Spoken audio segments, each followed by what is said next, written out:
Rĩrĩ bũrũri wa Kenya ũnyitanĩire na thĩ yothe harĩ thikũ 15 cia gũtambia mathomo megiĩ bata wa kũng'ethanĩra na ngũĩ cia kĩmũciĩ. Rĩtana nĩ rĩikĩtio kũrĩ anyiti itemi matiganĩte kaunti-inĩ ya Murang'a kũingĩrĩra na gũteithĩrĩria kũhũrana na ciĩko cia ngũĩ cia kĩmũciĩ kumana na gũkorwo ciongererekete na gĩkĩro kĩnene kaunti-inĩ ya Murang'a.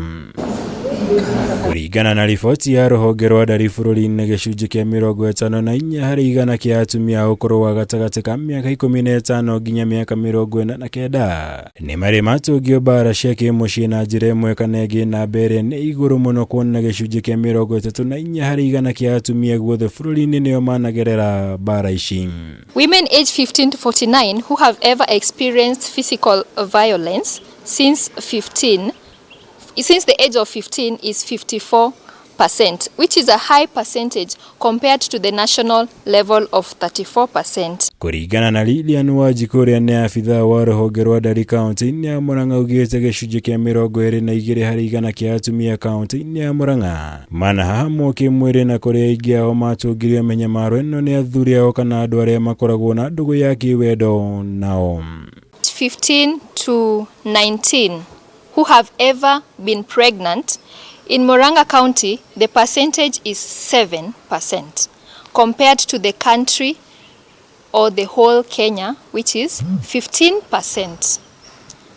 This is another very important indicator that we should look at as far as the teenage pregnancies in the county is concerned. And we would see that one of the major causes of teenage pregnancy would be low education.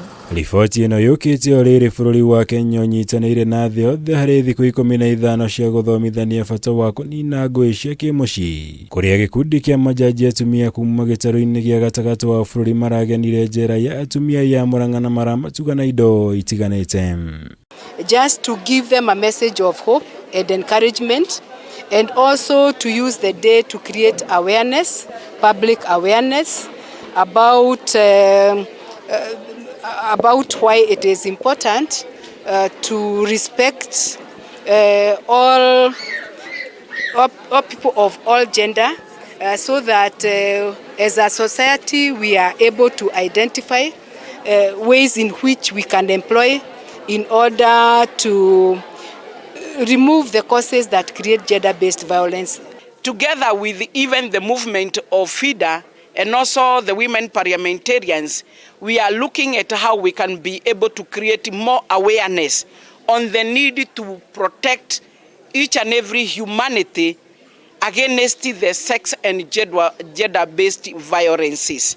Gĩkundi gĩkĩ kĩrĩa gĩtongoragio nĩ mũcirithania Cecilia Gathuani gĩgĩkoretwo gĩgĩthomithia atumia ya njĩra itiganĩte cia kũhũranĩra ihoto ciao, makĩria rĩrĩa rĩothe matungio mĩnyamaro ĩrĩa yumanaga na ngũĩ cia kĩmũciĩ. We are an association that advocates for the rights of women and children, and also look for ways of helping them to access justice. Ngĩribotera Kameme TV, njĩtagwo Mwaura wa Gunyama.